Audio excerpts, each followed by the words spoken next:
Hey everybody, welcome to Toy Brief. I'm George.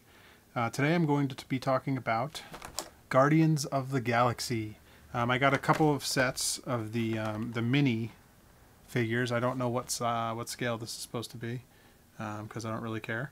But I'm excited for this movie. Haven't seen it yet as of this review, but let's take a look at some of the figures.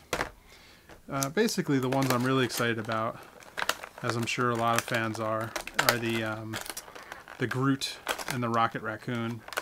I've never read these books. I don't know anything about the story, but those two are somewhat appealing to me.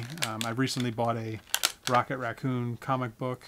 It was a new #1 that had come out, but it had some really cool art. So if you're into any of that, if you're into the story at all of Guardians of the Galaxy, there's some new comics out there. I can't recommend anything. I don't know any of them, but let's take a look at what we got here. This is some kind of a gun piece. It looks a little too big for anyone to hold. I don't know if it's a build-a-thing going on. Includes battle gear. There's nothing really in here that tells me what it's supposed to be. I guess it's maybe just a giant gun. This is kind of a neat feature. The accessories are just a one-shot, like the old Ninja Turtle weapon packs, where they're all on the sprue still. This is kind of a cool thing. You got to cut them out yourself, and then you have all the weapons in these colors.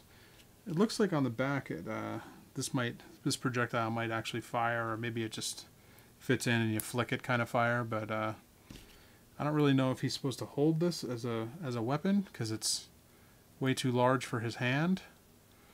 But I don't know. I don't know what that is. The figures are cool. They have just flat card articulation along the shoulders and hips. So he can sit down, put his arms up like he's driving something. He's also got, it looks like a ball joint on the head. Let me see, maybe it might just be a flat cut. It's kind of just a flat cut.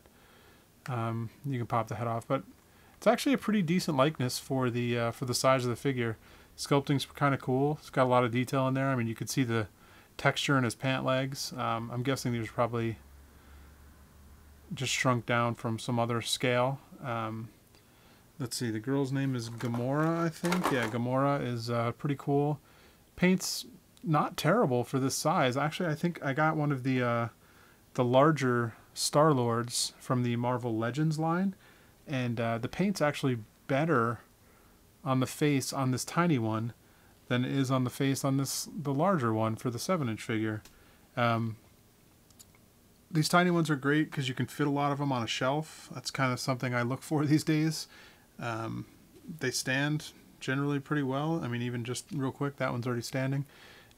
We can move on to let's open the Rocket Raccoon while we're here.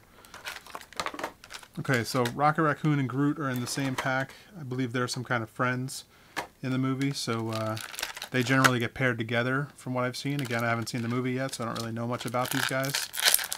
But it's cool because Rocket Raccoon is tiny. I don't know if he's in scale, technically, because I think in the movie he's even smaller than that compared to the human. But it's cool because they made him a bit smaller than the human, and then they made the Groot a bit taller, so that's kind of a nice feature. It looks like this Groot has some build lines, so I'm guessing these might have even been a digital sculpt, and then they just left the build lines because it kind of looks like Groot's anyway. Yeah, those are definite build lines, but it's kind of neat. It's a nice looking figure. Again, same articulation, the head turns, arms, and the legs. So it's pretty simple, and this comes with a Nova Corps officer. Same articulation, I think. The head, yep, the head's the same as well. But if you look at the big ones, the nice thing about the big figures, they have Star-Lord, Gamora, Rocket Raccoon, Drax, and then there's another Nova. There's Marvel's Nova, who I think is also part of this Nova Corps thing. Don't know really for sure. I could be making that up. And then Iron Man, who I believe Iron Man shows up at some point maybe in their story somewhere along the line. So they felt, because they needed 6 guys to be able to make the Build-A-Figure this time, which I haven't gotten yet. I've only gotten 2 so far. But the Build-A-Figure is going to be Groot because he's the huge guy. So this Iron Man here came with the leg of Groot. And just to show you in scale, the leg of Groot is almost as tall as Star-Lord himself. So that's going to be a pretty substantial looking Build-A-Figure. Pretty cool. So far I have 2 parts. I have his arm and a leg. Hopefully I'll be able to find the other figures in the stores and pick those up as well. Alright, so thanks for watching. I'm going to go play with some little action figures now. And go check out Guardians of the Galaxy. Let us know what you think of it in the comments below. Or let us know what you think of these little figures. You fans? I like them. Cool. Thanks for watching.